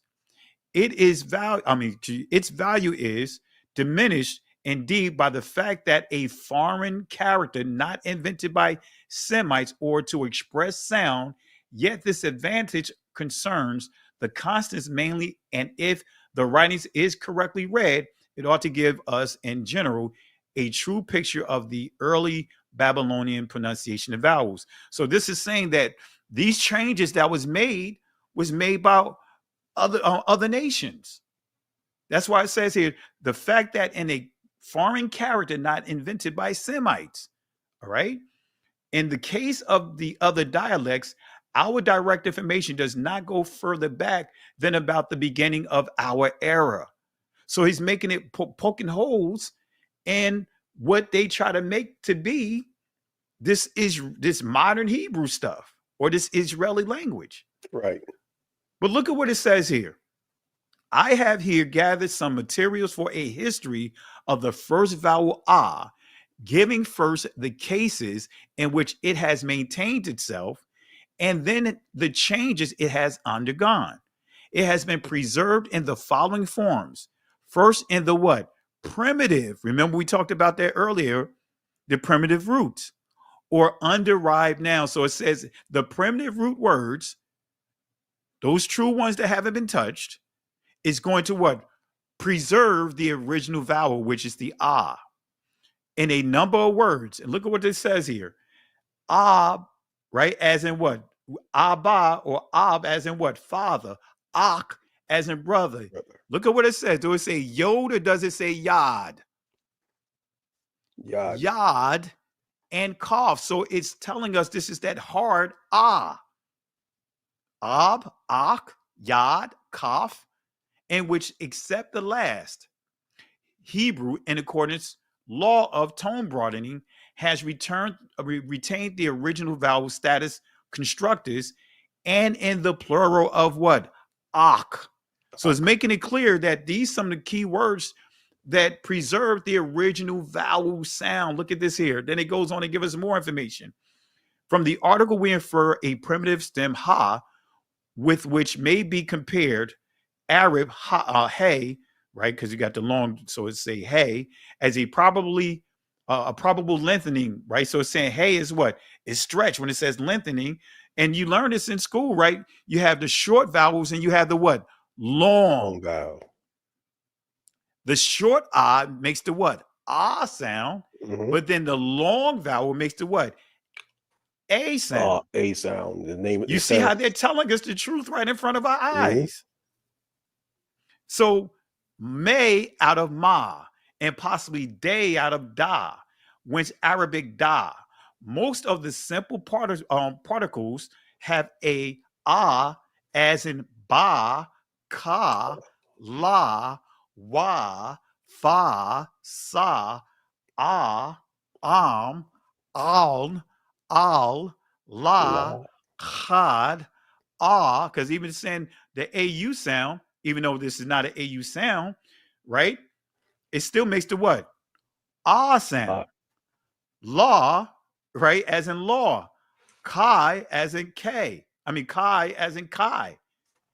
Not this A sound. So it's still saying that no matter what, these different participles that they see in these languages, it still retained the what? Original sound.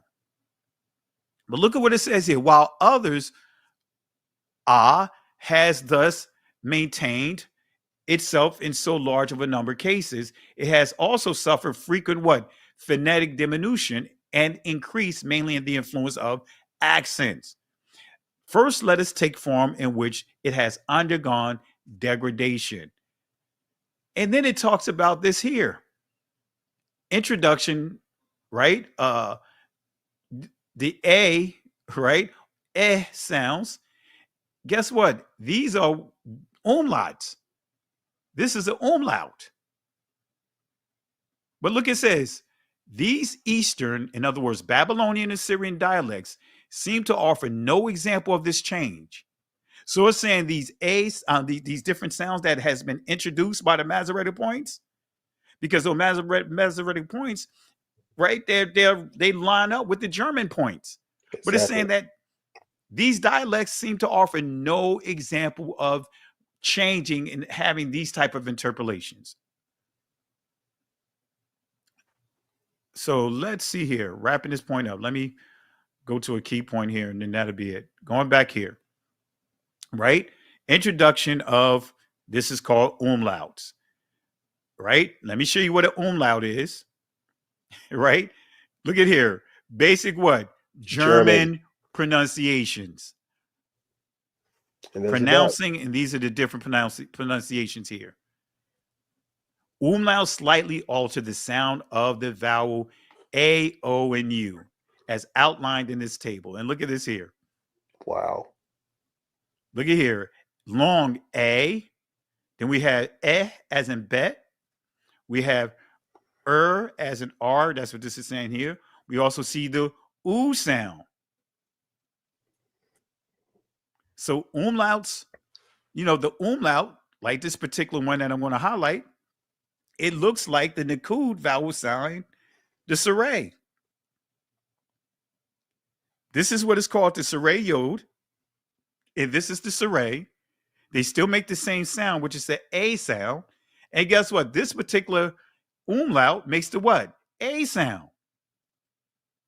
Instead of having the dots below, it's at the top of the letter. Is that a coincidence? I think not. That's funny. The root of that, when you went back to the last slide, said German. The root of the people who are the 1949er, German. Yeah.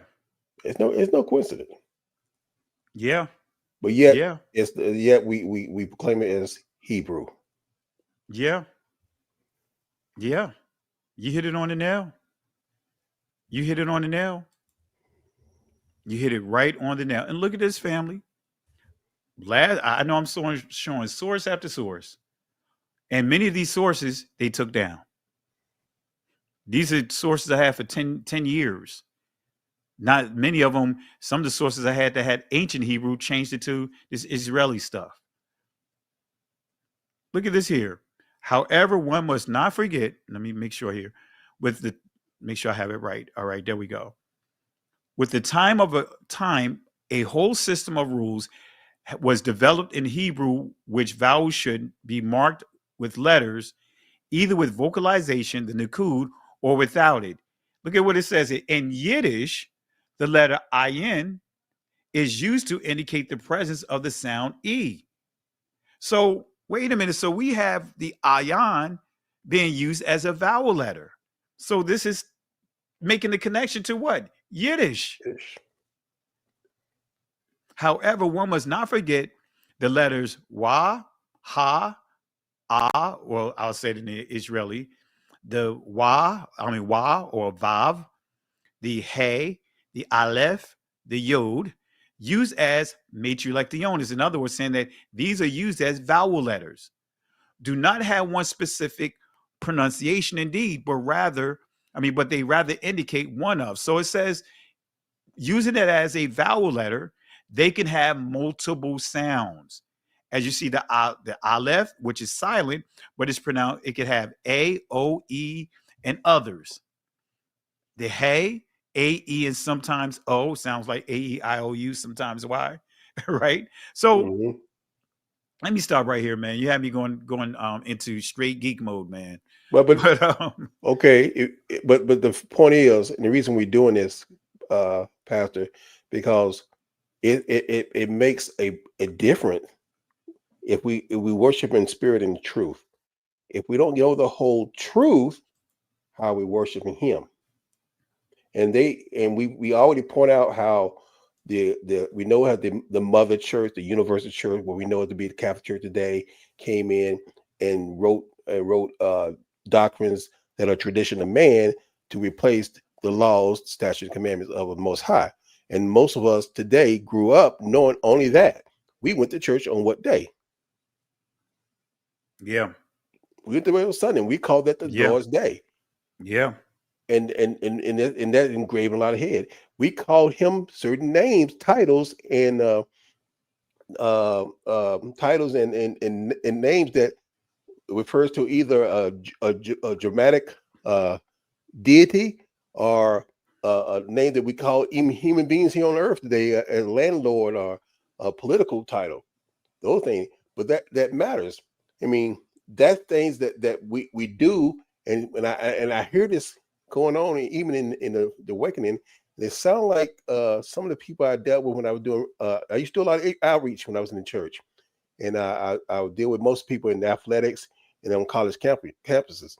And those really, I would say, deep thinkers want to hold on to their own ways. Man, I could do this and still be okay with God. I could still play, date this girl and do all this stuff, and I could still smoke and I still drink, go to party. All that. They didn't want to sacrifice anything. And you hit it right on the nail. They don't want to sacrifice anything. They didn't want to cut away. And that's what being set apart is. Cut away those things that are not of Him. Absolutely. And the people who are involved in the basis of the church, in the basis of the transliteration of the scriptures, everyone here, anybody who ever traveled outside of the United States, when people in other languages spoke your name was still the same. It wasn't translated. Yeah. You'll speak that language and say your name. But we dishonor the person we're supposed to worship by not knowing his name. Yeah. And if I say your name, Cooley Richardson, I'm not pronouncing your name right. Your name is not Cooley. Yeah. You might let me go a couple of times. You're gonna straighten me out when I keep doing it, right? Yeah. Yeah. Yeah.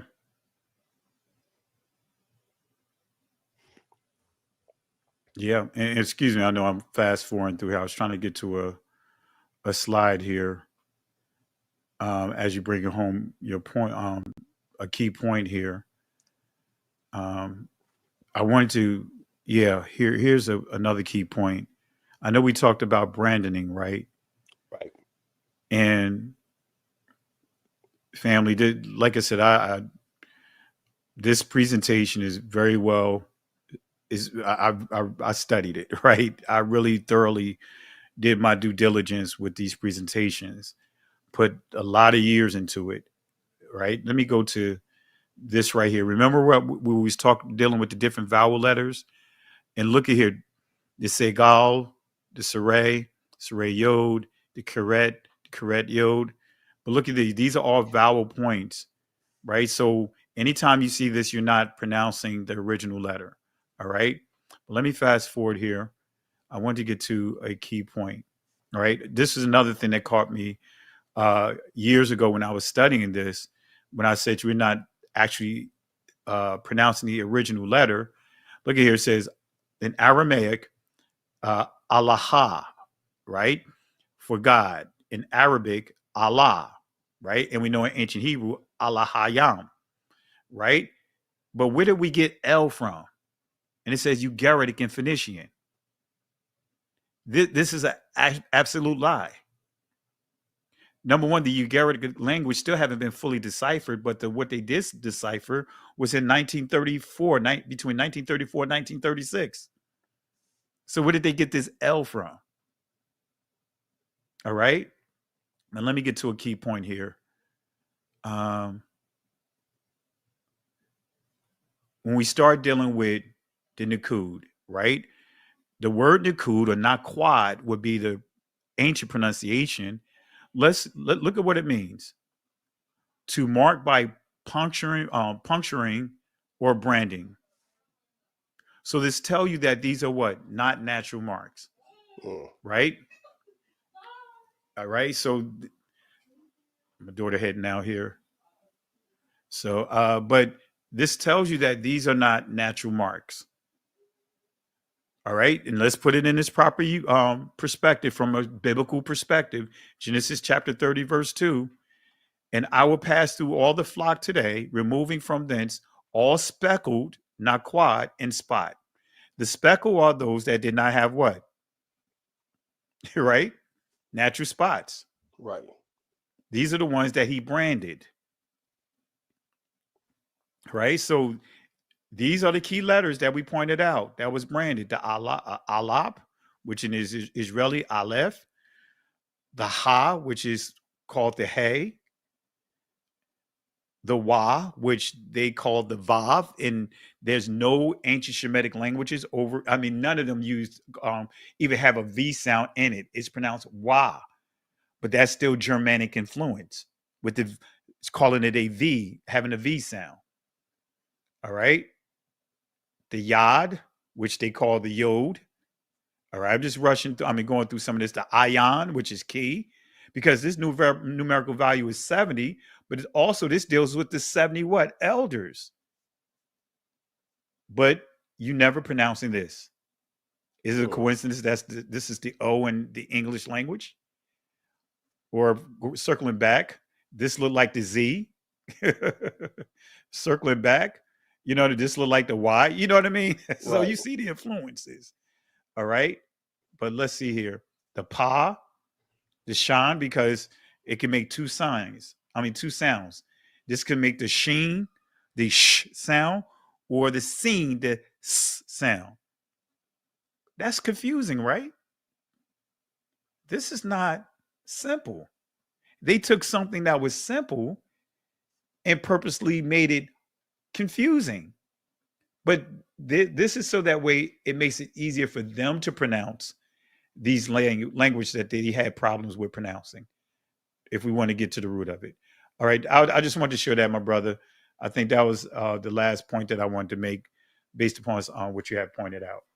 Well, I appreciate you sharing that, and we're gonna close on one more thing, and we bring this to a close, because it's important that we know our language, and Zephaniah tells us that he is going to restore our language to us.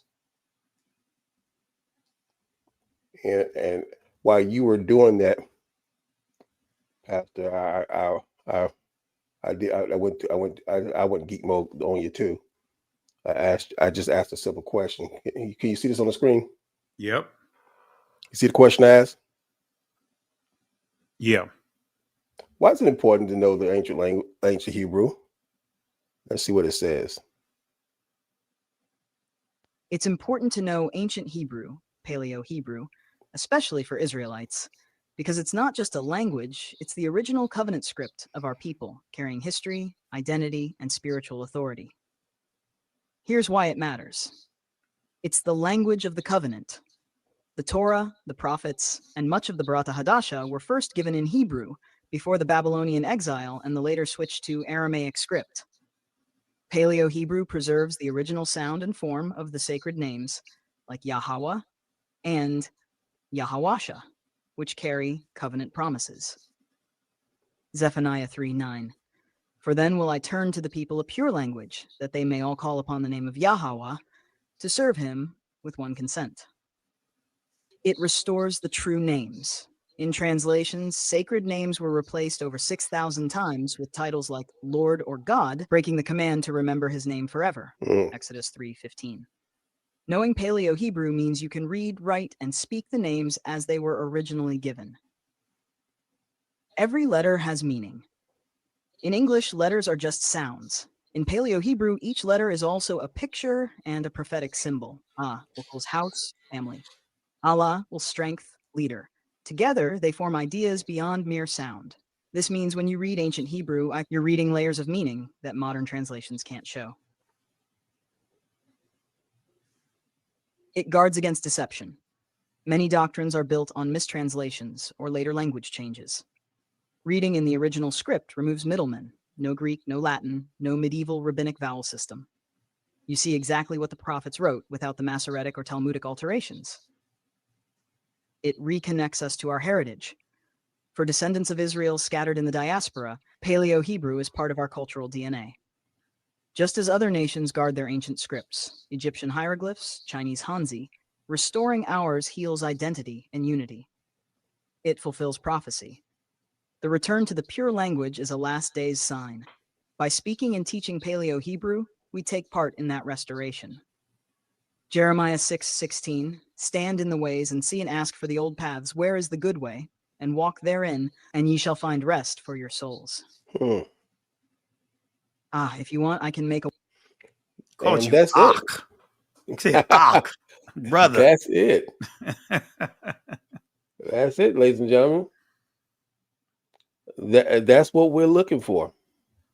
We're looking to walk in the pure way. I want to walk in the pure way. I want to walk like the Most High walk. Amen. Amen. Pastor, thank you for spending your time with us tonight, being with us. I want to thank each and every one of you guys for logging on. So you can hit the like, leave a comment, and please share this teaching. And go back and when Pastor went through those slides, and the word tells us to use in the mouth of two or more witnesses. I think you gave about 6 or 7 witnesses. I think you gave plenty of context. You can go back and look at those texts and look them up yourself. And he put together a 7-video series to teach the ancient language. He also teaches the Israeli, so you can see how they compare. So when you go to Strong's, you can find the ancient root and dig for deeper meaning. Now, that slide is available on your Patreon, right, Pastor? Yes. And how can they get a? Let me see here. I know if you go to the We Woke Now YouTube channel, the link is there. But let me see if I can put the link inside the chat. Okay. So you can put a link inside the chat, so they'll be there, so you can come back if you're watching this now. I'm gonna take that link and copy and put it in the comments, so it'll be in the description. So if you want to click that link, take a hold of that lesson and learn. Study to show thyself approved, a workman who need rightly divide the word of truth. That's dividing the word. So thank you again for all you've done. Thank you for being with us. I want to thank all the moderators, all the people coming in the chat. There was a lot of questions. Some were just looking for knowledge, and that's a good thing. That's a great thing. Absolutely. And I just want to say too, family, I know that as in all of us can attest, being in this awakening, you were introduced to stuff that you didn't hear before. Right. That really, as Berean scholar points out, and we've, it can really test what you've been taught. The theologies that we've been introduced to, it can really test it. because it's all what you've known. And now, you have to now undo a lot of what you've learned. And if you want to get back to the original, because that's what we keep saying, restoration or restoration or resurrection, that root, that word forming word means to get back to the original by undoing. We can't get back to the original if we don't let go of the very things that pulled us away from it. You can't do it simultaneously. You have to stop, say at one point to say, I'm not going to do this anymore. And then guess what? I'm going to empty out all the stuff that I've learned. And I'm going to just start over. That's right. So what you see here, I know we summed it up in a couple hours of a discussion, but you see years of studying. This is years of me being up till, 3 and 4 o'clock in the morning on a work night, after sitting in on lectures and, reading and study. This is years on top of years. So it may seem like it may have come to me easy. It didn't. It was challenging because me as a pastor, it's like, wow, I'm learning that so much that I thought was correct was completely upside down. But guess what? The good thing about it is you're able to live and see those things. So you're not dying in a delusion. So I just want to encourage you guys that this lesson is not designed to, like many would, trolls. And I'm not going to say many, some trolls would try to do, create it as if we're trying to throw stones at anyone. No. This is not intended to embarrass or mock or stir up the hornet's nest with anyone but the enemy, the devil. You know what I mean? And these religious systems that have suppressed us. So, but we have to start somewhere. Consistency needs a starting point. You can't just wake up and be consistent. You have to start somewhere. Then you have to connect it to another point, immediate point. So that's the only way you're going to establish consistency. So don't be discouraged. Thank the Most High and just be willing to embrace the things that he reveals. Pastor, it's funny that most of us in this awakening, and even when we're back into the matrix, and I say that the matrix being the church, when people came to us and told us something that was contrary to what we believe, we balked at them. But in school, when I was done, that was done to me constantly. My professor corrected me every time I was wrong, and I took it and learned, and had to learn. If not, I was going to pass the class. Yeah. But we hold on to certain things, and just like I said in the old culture church, you're right. We got to tear off those old rags, those filthy rags, and we need to walk in that straight and narrow way. They used to say it's tight, but it's right, but they were wrong. But this, yeah. Oh man, I'm about to pull out the B Hammond. Oh, don't make me go over there. You know I have it. So, but they used to say that, but it's just a desire to know all I can find about who we are, what we have. The more I'm opening up the Word, I see our connection to the Most High and what He promised He'll give to us. If you go back and read the second, I think 2 Samuel chapter 7 verse 17, 14 again in the Hebrew. Read the whole, not just that one verse. Read that whole section. Man, he's not only going to hear us and change us, he's going to bless our generations. He's going to restore us. We got to know who we are. So thank you, Pastor, for coming on and sharing your work with us. Did you get a chance to put it? Yeah, I see it in the chat. Let me see. Guys, take time to learn, study, to show yourself approval. Don't believe anything you heard today. Go back again and study this again and look up the sources. Know for yourself.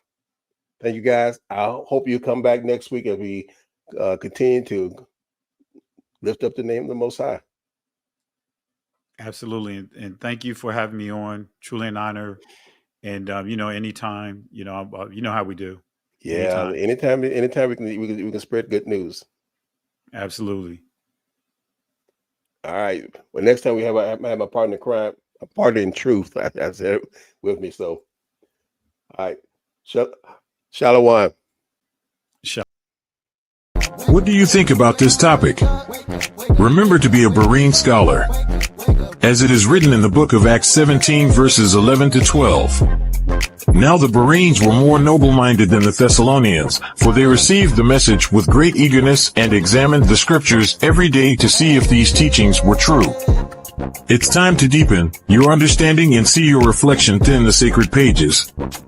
Please click subscribe, and click the notification bell to stay up to date with the Berean Scholar channel.